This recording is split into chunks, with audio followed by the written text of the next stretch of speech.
இல்லையா?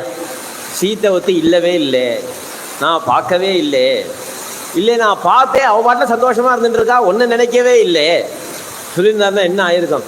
அப்போ வாச்சா தர்மம் அவா புனிகி, உன்னுடைய வாக்குனால தர்மத்தை அடையணும். அதுக்கு முன்னாடி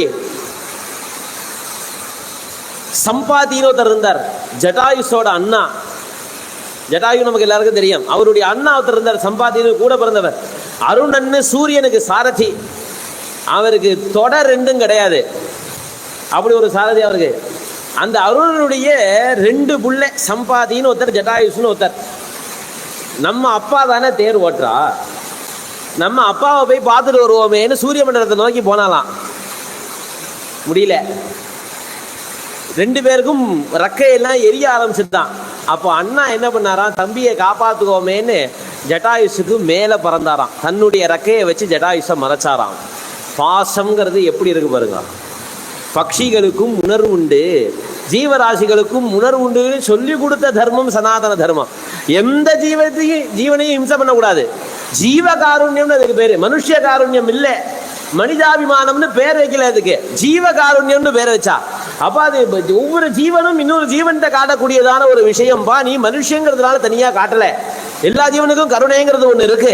பசிக்காத போனா மான சிங்க வேட்டையாடுறது இல்லை, பசிச்சா மட்டும்தான் வேட்டையாடும். இல்லைன்னு சொன்னா பக்கத்திலேயே மான் தூங்கினாலும் அது எது சேட்டை பண்ணாது, அது பாட்டில் இருக்கான். அப்போ அந்த ஜீவகாருண்யம்ங்கிறது எல்லாத்துக்கும் இருக்கு, அது அப்பப்போ கொஞ்சம் கொஞ்சம் மேலே வரும், அதுதான் விஷயம். அப்போ சம்பாதி மேலே பறந்தார், அவருடைய ரக்க மொத்தமும் எரிஞ்சு போய் மூர்ச்சையாகி ஒரு வாரத்தில் விழுந்துட்டார். ஜட்டாயுஸுக்கு அவர் மறைச்சதுனால இவருக்கு வெறும் மூர்ச்சை மட்டும் நடந்து இவர் ஒரு இடத்துல விழுந்தார். 2 பேரும் கோடியில் விழுந்துட்டார். ஏன்னா ரொம்ப மேலேருந்து விழுந்தார் இல்லையா, இவர் ஒரு கோடியில் போய் விழுந்தார், அவர் ஒரு கோடியில் போய் விழுந்தார். அப்போ ஜட்டாயுஸ் ராமருக்கு சக்கியமாகி ராமருக்காக பிராணனையும் தியாகம் பண்ணி ஹனுமான் முதலியவா தட்சிண திக்க தேடின்னு வரும்போது சம்பாதி அங்கே உட்காந்துருக்கார். சம்பாதி ஒரு தட்டை கேட்டாராம், இந்த மாதிரி ரக்கை எனக்கு எப்போ திருப்பி முளைக்கும், அது முளைக்கவே மாட்டேங்கிறது. பொதுவாக பறவைகள்லாம் ரெக்கை போச்சுன்னா திருப்பி முளைச்சிடும், ஆனால் எனக்கு இன்னும் முளைக்கவே மாட்டேங்கிறது, எப்போ முளைக்கும்னு ஒரு ரிஷியை கேட்டார். அந்த ரிஷி சொன்னாராம், ராமனுக்கு நீ எப்போ வாக்குனால கைங்கரியம் பண்றியோ அப்போ உனக்கு ரெக்கை முளைக்கும்.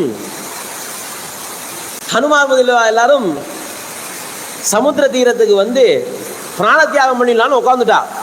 அப்பா பூமி பிரதேசத்தோட எல்லைக்கு வந்துட்டோம், இதுக்கப்புறம் தேட முடியல, சீதையை பார்க்கலன்னு போய் சொல்றதுல விருப்பமும் இல்லை, அதனால சீதையை பார்க்காம உச்சில இருந்து என்ன பிரயோஜனம், இங்கேயே பிராண தியாகம் பண்ணலான்னு எல்லாரும் உட்காண்டா. சாகும் வரை உண்ணாவிரதம் சொல்றோம் இல்லையா, வாஸ்தவமா உட்காந்தானேவா, ஏமாத்திலாம் உட்காரல, சமுத்திர கரையில உண்மையா உட்காந்தா. அப்போ இந்த சம்பாத்தி அங்கேருந்து ஓடி வந்தார். ஏ அப்பா, டெய்லி தீனிக்கு அவ்வளவா திண்டாடுவோம், இத்தனை வானரம் இருக்கே, நன்னா சாப்பிடலாமேன்னு பேசிட்டே வந்தாலாம். இதே இந்த உண்ணாவிரதம் இருக்கார் இல்லையா, அவருக்கு காதல விழுந்தது. அவர் பாவம் புலம்புறார், நம்ம நிலைமையே மோசமா இருக்கு, இதுல இது வேற வருது போல் இருக்கு.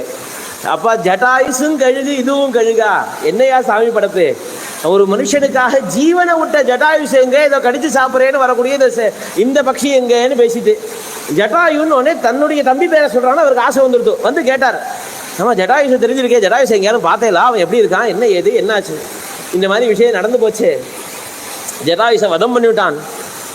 அப்போதான் ரொம்ப வருத்தப்பட்டார். அப்போ அவர் சொன்னார், இங்கேருந்து கொஞ்சம் தூரத்தில் தான் ராவணனுடைய லங்கேன்னு ஒன்று இருக்கு, அங்கதான் சீதையை தூக்கின்னு போனா நான் கண்ணால பார்த்தேன்னார். விறுவிறுவிறுன்னு ரக்கம் முளைச்சுடுத்து அவருக்கு.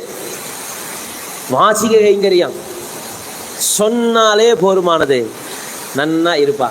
யாராலும் நம்மகிட்ட கேட்குறா, கவலைப்படாத, சௌக்கியமா இருப்பேன், எல்லா கஷ்டங்களும் தேவையா போயிடும், கண்டிப்பா பலன் உண்டுன்னே.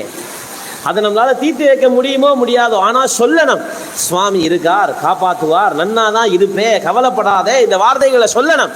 நல்லவன்ட்ட போய் சொல்லணும், துஷ்டந்த வாய் விட்டு சொல்லணும், நீ தப்பு பண்றே திருந்திடு, இல்லைன்னா சுவாமி தண்டிப்பார். இதுவும் வாசிக்க கைங்கரியம், அதையும் சொல்லணும். இதுக்கு இருக்கக்கூடியதான காருண்யமும் தேவை, அதுக்கு இருக்கக்கூடியதான தைரியமும் தேவை நமக்கு. அப்போ அந்த வாசிக்க கைங்கரியம்ங்கிறது எவ்வளவு முக்கியம். அப்ப என்னாச்சு, பூஜையை நீ பண்ணுன்னு சொல்லி இந்த பூஜையை நாம பண்ண போறோம்னு மனசுனால நினைச்ச அந்த பூஜையை பார்த்தோன்னேவே